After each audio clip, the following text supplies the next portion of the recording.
नमस्कार दोस्तों, स्वागत है आपका हमारे चैनल स्मार्ट मनी पे, जहां पे पर्सनल फाइनेंस से रिलेटेड आपको नॉलेजेबल और इंटरेस्टिंग वीडियोस मिलते हैं।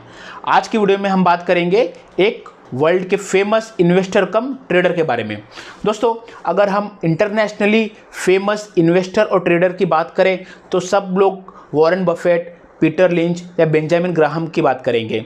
बट इनके अलावा भी एक ऐसे ट्रेडर थे, एक ऐसे इन्वेस्टर थे जो कि काफ़ी अच्छा रिटर्न जनरेट किए थे अपने लाइफ टाइम पोर्टफोलियो में, बट उनके बारे में ज़्यादा लोग जानते नहीं हैं। आज हम उन्हीं की बात करेंगे। वो ट्रेडर या इन्वेस्टर का नाम है जॉर्ज सोरस। दोस्तों, जॉर्ज सोरस के ऊपर हम लोग दो वीडियो में बात करेंगे। एक वीडियो में मैं आपको उनके इन्वेस्टमेंट स्ट्रेटेजी और इन्वेस्टिंग लेसन्स जो हम कॉमन ट्रेडर सीख सकते हैं वो जानेंगे, और आज की वीडियो में हम जानेंगे कि उन्होंने कैसे बैंक ऑफ इंग्लैंड को ऑलमोस्ट ब्रोक कर दिया था। दोस्तों, जब सेकेंड वर्ल्ड वॉर ख़त्म हो गई तो सारे यूरोपियन कंट्रीज़ को ऐसा लगा कि हमें आपस में मिलके एक ऐसा यूनियन बनाना चाहिए जिससे सारी कंट्रीज़ एक दूसरे पर डिपेंडेंट रहेगी, तो वॉर होने का चांसेस कम रहेगा। बट उन सब के सामने एक प्रॉब्लम था कि आपस में ट्रेड कैसे करें। 1999 में यूरो का लॉन्च हुआ था। उससे पहले हर कंट्री का अपना एक पर्सनल या प्राइवेट करेंसी थी, जो करेंसी वो यूज़ करते थे ट्रेड करने के लिए एक दूसरे से। अब जब इंटरनेशनल ट्रेड की बात आती थी तो उसमें काफ़ी कन्फ्यूजन होता था, क्योंकि कोई कॉमन करेंसी नहीं होती थी। तो सारी कंट्रीज़ ने मिलके एक ऐसा सिस्टम बनाया जिसको कहा जाता है एक्सचेंज रेट मैकेनिज्म, यानी ERM। यहाँ पे सब कंट्रीज़ ने मिलके ये डिसाइड किया कि हम अपनी करेंसी का रेट पहले से फिक्स कर देते हैं ताकि ट्रेड करने में आसानी हो। हालांकि ये जो सोल्यूशन था वो थोड़े टाइम के लिए ठीक था, बट लॉन्ग टर्म में इसका काफ़ी बुरा असर इकोनॉमिक्स पे पड़ने वाला था, क्योंकि ये सिस्टम जो था वो फ्री मार्केट फोर्सेस को अलाउ नहीं करता था करेंसी का रेट डिसाइड करने के लिए, बट वो लोग आपस में जो रेट फिक्स करते थे वो ही डिसाइड करते थे। तो इस ERM या एक्सचेंज रेट मैकेनिज्म सिस्टम का एक प्रॉब्लम ये भी था कि यहाँ पे जो करेंसीज जो है वो एक नैरो रेंज में ट्रेड कर सकती हैं, और उसके बाद सेंट्रल बैंक्स को इंटरफेयर करना पड़ता था वो करेंसी को प्राइस को मैनेज करने के लिए। तो जब मार्केट में हर इंसान करेंसी खरीदने लगता था तो सेंट्रल बैंक्स करेंसी बेचती थी, और जब हर इंसान करेंसी बेचता था तो सेंट्रल बैंक्स को करेंसी खरीदना पड़ता था।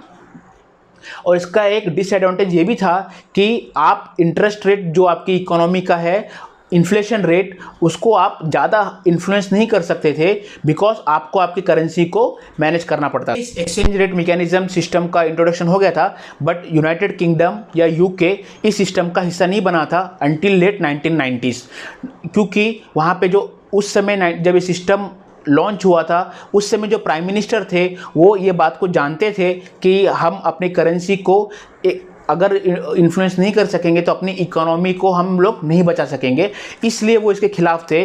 बट जॉन मेजर, जो कि उस समय ऑपोजिशन पार्टी में थे, उन्होंने सारी कंट्री को इस ERM सिस्टम का हिस्सा बन गया। जब UK ने ERM ज्वाइन किया तब UK की इकोनॉमी उतनी अच्छी नहीं थी। UK ऑलरेडी रिसेशन में था, और एक रिसेशन के टाइम पे वो इस सिस्टम पे ज्वाइन किया। उस समय इन्फ्लेशन रेट UK में था वो जर्मनी के हिसाब से 3 गुना था। UK और जर्मनी यूरोपियन यूनियन की 2 मेजर इकोनॉमीज थी उस समय। तो जॉर्ज सोरस, जो कि एक स्पेकुलेटर थे, वो ये बात जानते थे कि यूनाइटेड किंगडम इस ERM में ज्वाइन हुआ है, बट वो ज़्यादा दिन तक इसमें टिक नहीं सकेगा, क्योंकि उसको अपनी पर्सनल इकोनॉमी भी बचानी पड़ेगी। इन्फ्लेशन के टाइम पे हर सेंट्रल बैंक ये करता है कि वो अपना इंटरेस्ट रेट को कम कर देता है ताकि लोन सस्ते हो जाए और मार्केट में या इकोनॉमी में स्पेंडिंग्स बढ़ जाए, जिसके वजह से इकोनॉमी रिकवर करेगी। तो जब 1990 में ब्रिटेन ज्वाइन हुआ इस सिस्टम का, तब से लेके जॉर्ज सोरस पाउंड के अगेंस्ट में नेगेटिव या तो शॉर्ट पोजीशन बना रहे थे मार्केट में। तो 1992 आने तक उन्होंने 1.5 बिलियन US डॉलर का शॉर्ट पोजीशन ले रखा था मार्केट में। तो जॉर्ज सोरस करते क्या थे? जॉर्ज सोरस जनरली हर बड़े बैंक को फ़ोन करके उनसे ग्रेट ब्रिटेन का करेंसी पाउंड को बोरो कर लेते थे और उनको ये लालच देते थे कि मैं आपको ये पाउंड लौटाऊंगा, साथ में मैं आपको इसके ऊपर थोड़ा इंटरेस्ट दूंगा। इस लालच से वो हर बड़े सेंट्रल बैंक से या हर बड़े इंटरनेशनल बैंक से पाउंड बोरो करके उसे ओपन मार्केट में या फॉरेक्स मार्केट में सेल कर देते थे, शॉर्ट कर देते थे, और वो जर्मनी की करेंसी जर्मन मार्क को बाई कर लेते थे, क्योंकि उनको पता था कि आज नहीं तो कल ये पाउंड क्रैश जरूर होगा। और 1992 अगस्त 1992 आने तक ज़्यादा मूवमेंट्स नहीं था पाउंड की करेंसी में, पाउंड के प्राइजेस में, और वो ये पोजीशन होल्ड करके बैठे थे।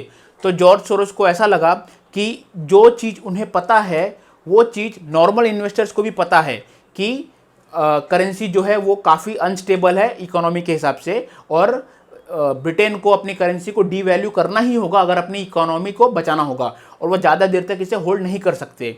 बट उन्हें इंतज़ार था एक ऐसे न्यूज़ का जिसका फ़ायदा उठाकर सारे ट्रेडर को वो इन्फ्लुएंस कर सके वो करेंसी को शॉर्ट सेल करने के लिए, और उसको बैकअप करने के लिए बैंक ऑफ इंग्लैंड के पास इतने फंड्स ही ना बचे।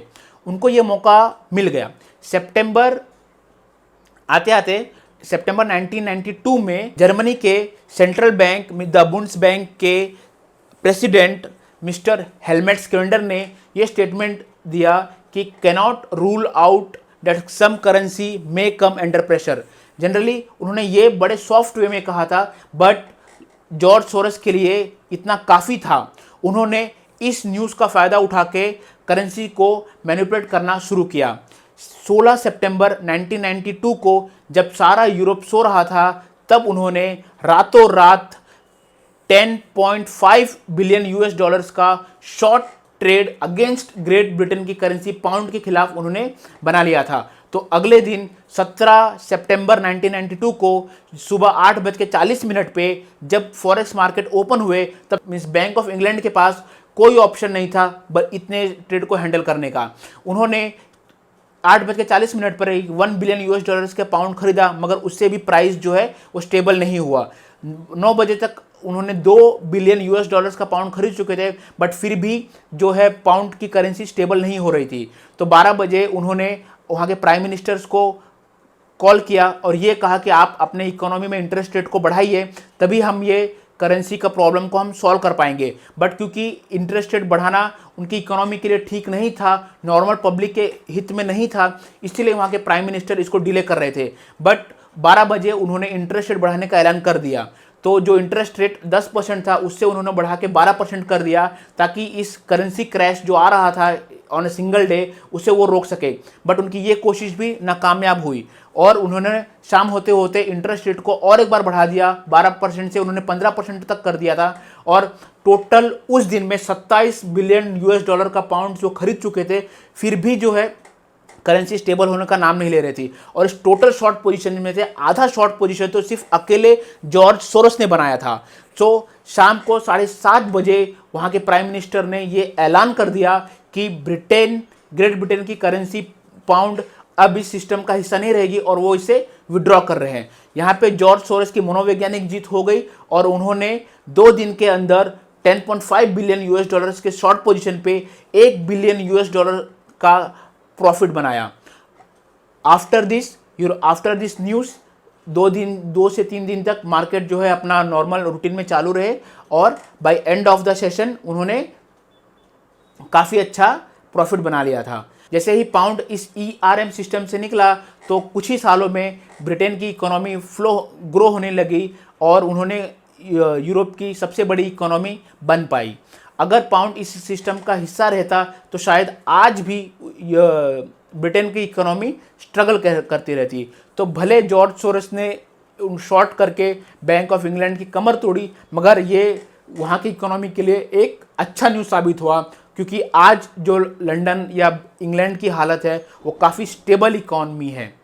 सो दोस्तों, ये था, इस इवेंट को हिस्ट्री में ब्लैक वेडनेसडे के नाम से जाना जाता है, और इसीलिए जॉर्ज सोरोस को कहा जाता है कि the man who broke the bank of England. तो दोस्तों, आज का वीडियो काफ़ी बड़ा हो चुका है। आज के वीडियो में बस इतना ही। अगले बात करेंगे नेक्स्ट वीडियो में। Thank you for watching.